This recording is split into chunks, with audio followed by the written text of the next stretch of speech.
जय हिंद दोस्तों। क्लास 11th फिजिकल ज्योग्राफी के chapter 10 atmospheric circulation and weather system को आसान शब्दों में इस वीडियो के माध्यम से समझने का प्रयास करेंगे। इससे पहले हमने फिजिकल ज्योग्राफी के चैप्टर 1 to 9 को यूपीएससी के प्रीवियस ईयर क्वेश्चन के साथ कवर कर लिया है। प्रत्येक चैप्टर के इम्पॉर्टेंट टॉपिक को हमने यूपीएससी प्रीवियस ईयर क्वेश्चन खास करके सिविल सर्विसेज, एनडीए, सीडीएस इनके सवालों को कवर किया है, जो कि काफ़ी इंपॉर्टेंट है। बिकॉज बिना प्रीवियस ईयर क्वेश्चन करे एग्जैक्ट आपको आइडिया नहीं मिलेगा कि किसी टॉपिक से किस तरीके के सवाल आए हैं। सो लास्ट के वीडियो में हमने चैप्टर 9 पर डिस्कशन किया था और मैंने आपको बताया था कि जब हम चैप्टर 10 को स्टार्ट करेंगे उस टाइम पे रिवीजन के तौर पे हम एक्सरसाइज के सवालों को सॉल्व करेंगे। एनसीईआरटी के फिजिकल ज्योग्राफी में एक्सरसाइज के क्वेश्चन काफ़ी ज़्यादा इंपॉर्टेंट है। हमने कई बार देखा है कि यहाँ से डायरेक्टली और इनडायरेक्टली क्वेश्चन यूपीएससी के एग्जाम्स में देखने को मिलते हैं, खास करके सीडीएस और एनडीए में। सो स्टार्ट करते हैं फिर क्वेश्चन को वन बाय वन। देखिए, मल्टीपल चॉइस क्वेश्चन है। The sun is directly overhead at noon on 21 June at, यानी 21 जून में सन डायरेक्टली ओवरहेड कहाँ पे देखने को मिलता है। सो इसके पीछे के कॉन्सेप्ट को हम लोग समझ लेते हैं। दोस्तों, 2 महीने काफ़ी इंपॉर्टेंट हैं, जनवरी और जून, ये कॉन्सेप्ट समझने के लिए। देखिए, अगर हम बात करें जनवरी महीने की तो नॉर्दर्न हेमिस्फेयर में ये इक्वेटर है, इक्वेटर का ऊपरी हिस्सा नॉर्दर्न हेमिस्फेयर कहलाता है। नॉर्दर्न हेमिस्फेयर में विंटर सीजन देखने को मिलता है और ये सन से टिल्टेड अवे होता है, यानी असल में कुछ ऐसी सिचुएशन बनेगी, ये टिल्टेड अवे होता है और इस कारण से ही ऑब्वियसली इंसोलेशन डायरेक्टली तो नॉर्दर्न हेमिस्फेयर में नहीं देखने को मिलेगी, बल्कि सदर्न हेमिस्फेयर में डायरेक्ट इंसोलेशन देखने को मिलेगी। इस वजह से जनवरी का महीना आपको ध्यान रखना है कि नॉर्दर्न हेमिस्फीयर में विंटर सीजन देखने को मिलता है और ये सन से टिल्टेड अवे होता है। ठीक इसके उल्टा जो जून का महीना है, इनमें नॉर्दर्न हेमिस्फीयर में समर सीजन होगा और ये सन की और ही टिल्टेड होगा। ऑब्वियसली हम बात कर रहे हैं नॉर्दर्न हेमिस्फीयर की, और इस वजह से सन के द्वारा ज़्यादा इंसोलेशन नॉर्दर्न हेमिस्फीयर में देखने को मिलेगी जून के महीने में। ये सब कुछ वैसे हमने चैप्टर के टाइम पे डिस्कस किया है। 21 जून की बात की जाएगी तो ये 23.5 डिग्री नॉर्थ में देखने को मिलेगा, जो कि क्या है, tropic of cancer. Tropic of cancer को ही 23.5 डिग्री नॉर्थ कहते हैं। नाउ आप ये आंसर करिए कि 23.5 डिग्री में डायरेक्टली ओवरहेड सन किस डे को देखने को मिलेगा। अगला सवाल देखिए, किस शहर में जो डेज हैं वो लॉन्गेस्ट देखने को मिलेंगे। तो सबसे साउथ में अगर आप देखें तो केरल का ही शहर है तिरुवनंतपुरम, और इसी में डेज लॉन्गेस्ट देखने को मिलेंगे।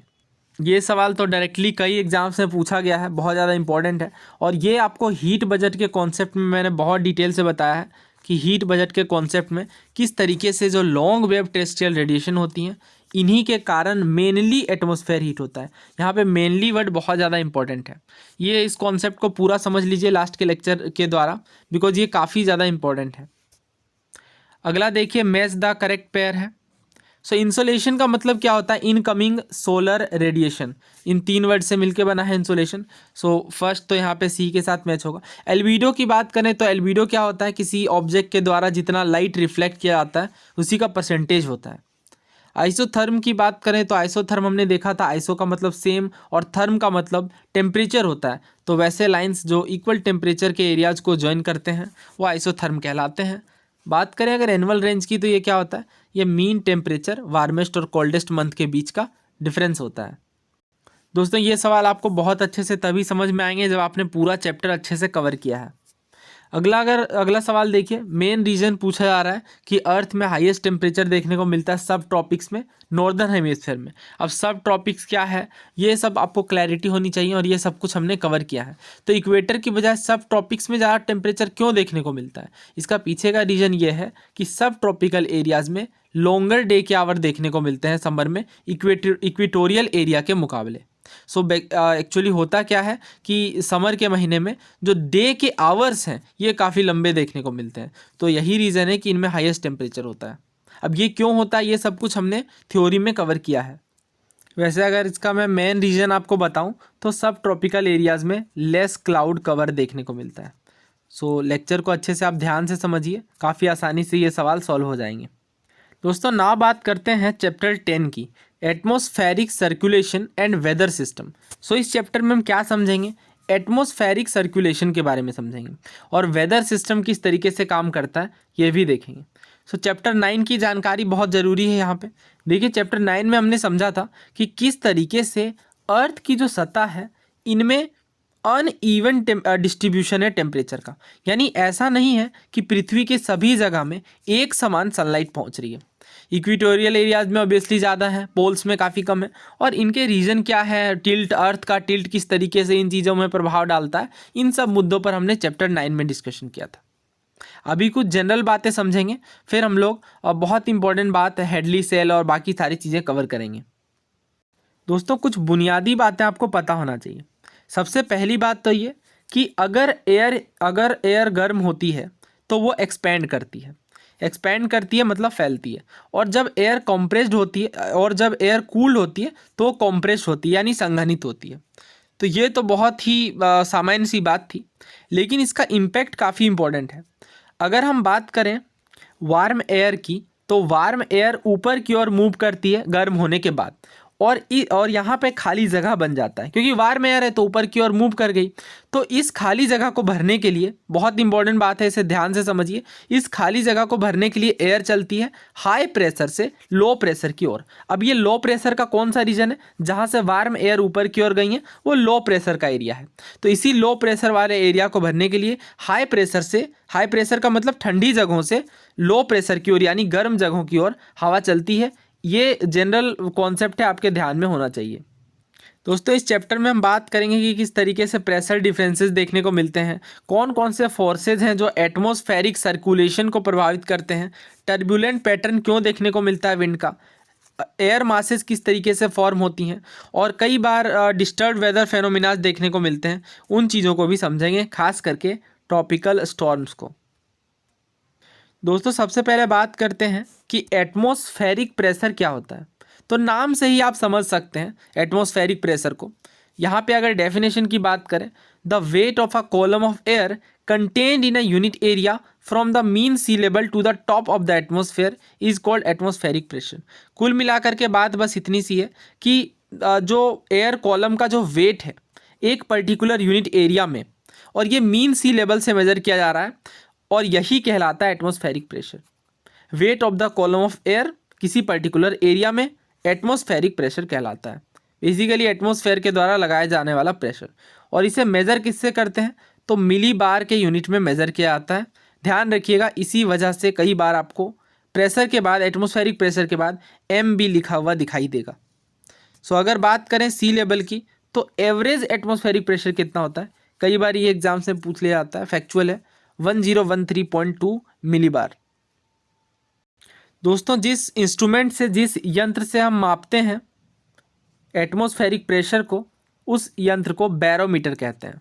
बैरोमीटर की डिस्कवरी किसने की थी, ये आप कमेंट बॉक्स में बताइए। दोस्तों ना बात करते हैं कि प्रेशर किस तरीके से बदलता है, यानी ऊंचाई बढ़ने पर प्रेशर का क्या प्रभाव पड़ता है। देखिए लोअर एटमॉस्फेयर की बात करें, खास करके सबसे लोअर एटमॉस्फेयर की लेयर कौन सी होती है हमारी, आई होप आपको ये याद होगा, कई बार मैंने आपको ट्रिक के माध्यम से भी समझाया है, ट्रोपोस्फियर।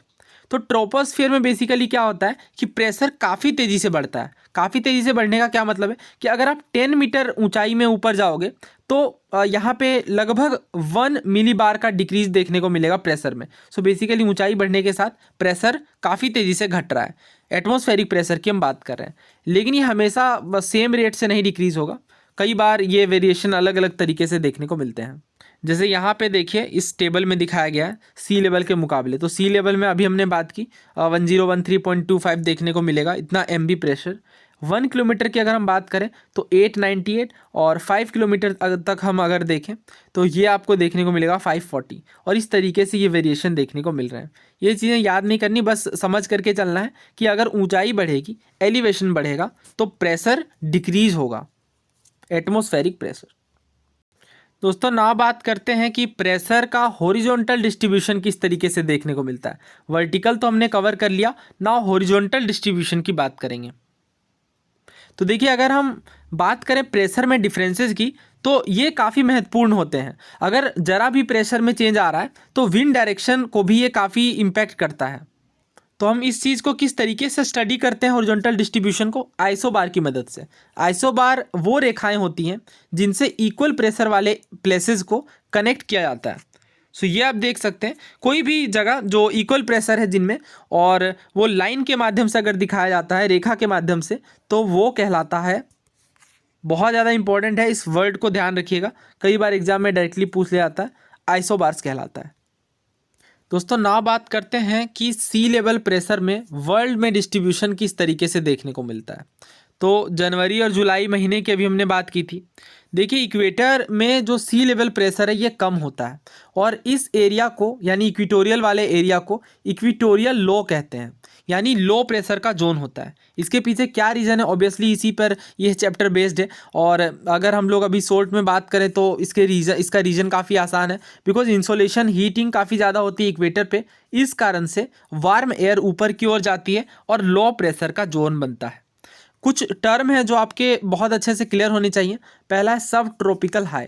सो सब ट्रॉपिकल हाई किस रीजन को कहते हैं, 30 डिग्री नॉर्थ से लेकर 30 डिग्री साउथ, 30 डिग्री नॉर्थ से लेकर 30 डिग्री साउथ वाले रीजन क्या कहलाते हैं, सब ट्रॉपिकल हाई। हाई क्यों, क्योंकि हाई प्रेशर का जोन होता है। क्यों होता है इस चीज़ को काफ़ी डिटेल में हम समझेंगे। अगर पोल वर्ड बात करें तो 60 डिग्री नॉर्थ और 60 डिग्री साउथ में लो प्रेशर बेल्ट देखने को मिलते हैं, और ये सब पोलर लो कहलाते हैं। इसके कारण को भी समझेंगे, काफ़ी इंपॉर्टेंट है इन दो कारणों को समझना कि क्यों लो प्रेशर और हाई प्रेशर का जोन देखने को मिल रहा है। और इसी तरीके से पोल्स में हमें पता है कि प्रेशर काफ़ी हाई होगा ऑब्वियसली, और पोलर हाई कहलाते हैं ये।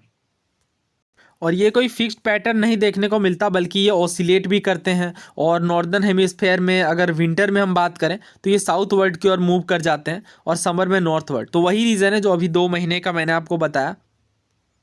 दोस्तों नाउ बात करते हैं factors affecting the velocity and direction of wind, यानी वो कौन कौन से कारक हैं, कौन कौन से बल हैं जो विंड की वेलोसिटी और डायरेक्शन को प्रभावित करते हैं। यानी विंड की वेलोसिटी पर और डायरेक्शन पर जो फर्क पड़ेगा ये किन फोर्सेस के कारण पड़ेगा। तो सबसे पहले हमने एटमॉस्फेरिक प्रेशर की बात की, किस तरीके से एटमॉस्फेरिक प्रेशर हमें देखने को मिलता है। और विंड के बारे में हमें पता है कि air in motion he wind कहलाती है। दोस्तों एयर जब मूव करती है तो फ्रिक्शन का भी फर्क देखने को मिलता है, फ्रिक्शन का भी प्रभाव देखने को मिलता है। इसके अलावा अर्थ चूंकि रोटेट कर रही है, इस कारण भी विंड पर काफ़ी अफेक्ट पड़ता है।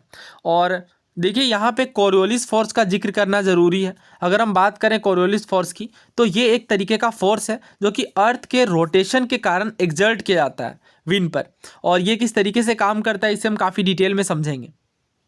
फिलहाल आप ये समझिए कि पृथ्वी की सतह के समीप जो हॉरिजॉन्टल विंड होती हैं, इनमें 3 मेजर फोर्सेस का कंबाइंड इफेक्ट देखने को मिलता है। कौन कौन से, प्रेशर ग्रेडियंट फोर्स, ये क्या है अभी हम लोग देखने वाले हैं। फ्रिक्शनल फोर्स, ये अभी हमने समझा कि किस तरीके से फ्रिक्शन के कारण भी बल लग रहा है। और तीसरा कोरियोलिस फोर्स, इसे भी हम बहुत डिटेल में कवर करेंगे। इसके अलावा ग्रेविटेशनल फोर्स भी नीचे की ओर लगेगी एयर पर या विंड पर।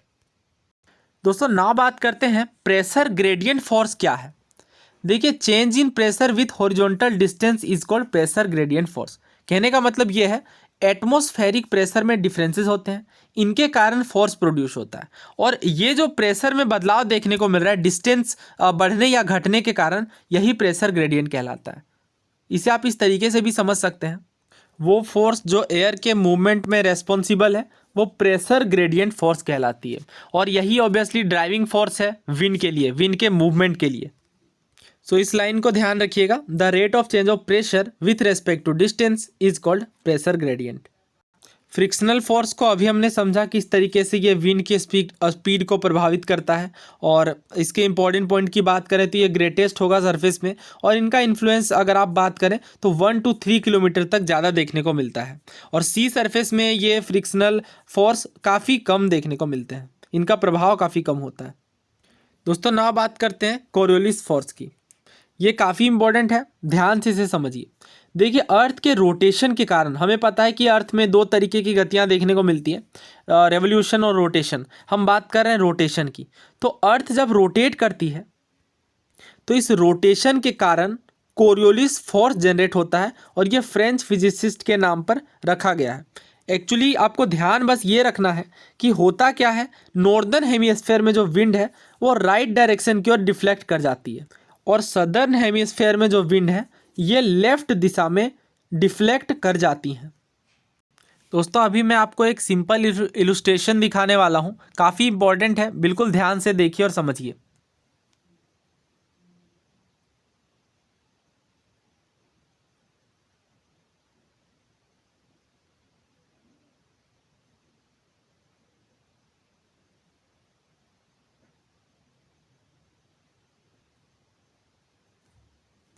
दोस्तों आप देख सकते हैं किस तरीके से सदर्न हेमिस्फेयर में विंड लेफ्ट की ओर डिफ्लेक्ट कर रही है, और इसके पीछे का रीजन क्या है? Obviously rotation. रोटेशन के कारण ऐसा हो रहा है क्योंकि रोटेशन की अपनी गति है और इस गति के कारण ये डिफ्लेक्ट कर जा रही हैं। तो ये बहुत सिंपल फिनोमिना है, डे टू डे लाइफ में भी हम ऑब्जर्व करते हैं जब रोटेशनल मोशन की बात आती है। तो इस चीज़ को ध्यान रखिएगा, ये कोरियोलिस फोर्स के नाम से कहलाती है।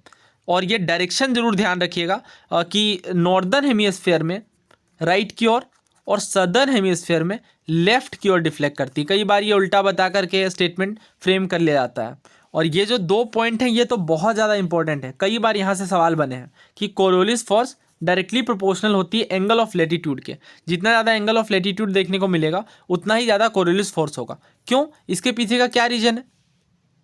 इसके पीछे का रीज़न ये है कि अर्थ जो है ये इक्वेटर में वाइडर है, और इस वजह से चूंकि ये वाइडर है इस वजह से हमें पता है कि जो रोटेशनल वेलोसिटी होगी अर्थ की इक्वेटर में ये कहीं ज़्यादा होगी हायर लेटीट्यूड्स के मुकाबले। तो इस बात का ध्यान रखिएगा। कहने का मतलब ये है, अगर हम 30 डिग्री लें लेट सपोज, तो 30 डिग्री के मुकाबले ज़्यादा रोटेशनल वेलोसिटी होगी 0 डिग्री की, यानी इक्वेटर की। क्यों? इसका रीज़न मैंने आपको बता दिया, बिकॉज इक्वेटर में ये वाइडन है। और यही इसका रीज़न भी है कि Coriolis force directly proportional angle of latitude के। इसका क्या मतलब है कि पोल्स पे ये कंप्लीटली एब्सेंट है और पोल्स पे ये मैक्सिमम है और इक्वेटर पे कंप्लीटली एब्सेंट है। क्यों? क्योंकि इक्वेटर पे 0 डिग्री पे हमें पता है कि वेलोसिटी काफ़ी ज़्यादा है, इस वजह से। दोस्तों ये जो कोरियोलिस फोर्स है ये परपेंडिकुलर एक्ट करती हैं प्रेशर ग्रेडियंट फोर्स के। अभी हमने प्रेशर ग्रेडियंट फोर्स पर बात की कि प्रेशर में जो बदलाव देखने को मिलता है हॉरिजॉन्टल डिस्टेंस के कारण, ये प्रेशर ग्रेडियंट फोर्स कहलाती है। तो इस प्रेशर ग्रेडियंट फोर्स के परपेंडिकुलर होता है ये कोरियोलिस फोर्स, और ये जो प्रेशर ग्रेडियंट फोर्स है ये फर्दर परपेंडिकुलर आपको देखने को मिलेगा आइसोबार के। आइसोबार क्या होते हैं? वैसे लाइन्स होते हैं जो सेम प्रेशर वाले एरिया को ज्वाइन करते हैं। तो इसका मतलब ये है कि जितना ज़्यादा यहाँ पे प्रेशर ग्रेडियंट फोर्स देखने को मिलेगा उतनी ही ज़्यादा विंड की वेलोसिटी देखने को मिलेगी, और चूंकि विंड की वेलोसिटी ज़्यादा होगी तो डिफ्लेक्शन भी ज़्यादा होगा, बिकॉज कोरियोलिस फोर्स ज़्यादा होगा। दोस्तों ज्योग्राफी में सारी चीज़ें कनेक्टेड होती हैं। देखिए अगर हम बात करें इक्वेटर की, तो हमें पता है इक्वेटर में कोरियोलिस फोर्स 0 होता है, और जो विंड ब्लो करेंगी ये आइसोबार के डायरेक्टली परपेंडिकुलर देखने को मिलेंगी। और जो लो प्रेशर है, चूँकि हमें पता है कि इक्वेटर में काफ़ी वार्म एयर है, तो लो प्रेशर का जोन बनेगा, और इस लो प्रेशर को भरने के लिए काफ़ी तेज़ी से ठंडी हवाएं आएंगी, और इस कारण से ही ट्रॉपिकल साइक्लोन नहीं देखने को मिलते हैं इक्वेटर में। तो पहली बात तो ये आपको ध्यान रखनी है कि इक्वेटर में कोरियोलिस फोर्स 0 होता है। इसका रीज़न भी मैंने आपको बताया। दोस्तों इस चीज़ को मैं आपको दोबारा काफ़ी डिटेल में समझा देता हूँ कि कोरियोलिस फोर्स 0 क्यों देखने को मिलती है इक्वेटर में। तो इसके पीछे का रीज़न देखिए, अभी जैसे कि मैंने आपको बताया कि इक्वेटर में जो है वो अर्थ हाईएस्ट स्पीड में मूव कर रही है। क्यों हाईएस्ट स्पीड में मूव कर रही है? बिकॉज ये लार्ज सर्कल है अगर हम कंपेयर करें पोल्स के मुकाबले तो। और इसे हमने मैथमेटिकली भी समझा है कि जो कोरियोलिस फोर्स है ये डायरेक्टली प्रोपोर्शनल है एंगल ऑफ लेटीट्यूड के। एंगल ऑफ लैटिट्यूड के डायरेक्टली प्रोपोर्शनल है कोरियोलिस फोर्स। इसका क्या मतलब है? इसका मतलब ये है कि 0 डिग्री पे ये बिल्कुल एब्सेंट होगी, बट जैसे ही हम हायर लैटिट्यूड्स की ओर बढ़ेंगे, दोनों ही नॉर्दर्न और सदर्न हेमिस्फीयर में, तो कोरियोलिस फोर्स बढ़ती जाएगी और पोल्स में ये मैक्सिमम देखने को मिलेगी। तो पहले तो दो बातें आपको बिल्कुल क्लियर होनी चाहिए, क्या कि इक्वेटर में कोरियोलिस फोर्स 0 होता है और पोल्स में मैक्सिमम, क्योंकि जो ज़्यादातर ऑब्जेक्टिव सवाल आप देखेंगे वो इसी पर बेस्ड होते हैं। तो ये एक बात हो गई। दूसरा आपको ये ध्यान होना चाहिए कि कौन से डायरेक्शन में किस लेफ्ट या राइट में मूव कर रही हैं विंड्स, डिफ्लेक्ट कर रही हैं, वो बात भी आपको ध्यान होनी चाहिए। और इसके पीछे का एक रीज़न तो मैंने ये बता दिया, और दूसरा हमने ये भी समझा कि किस तरीके से इक्वेटर में जो अर्थ की वेलोसिटी होती है ये कांस्टेंट होती है, और जैसे ही हम मूव करते हैं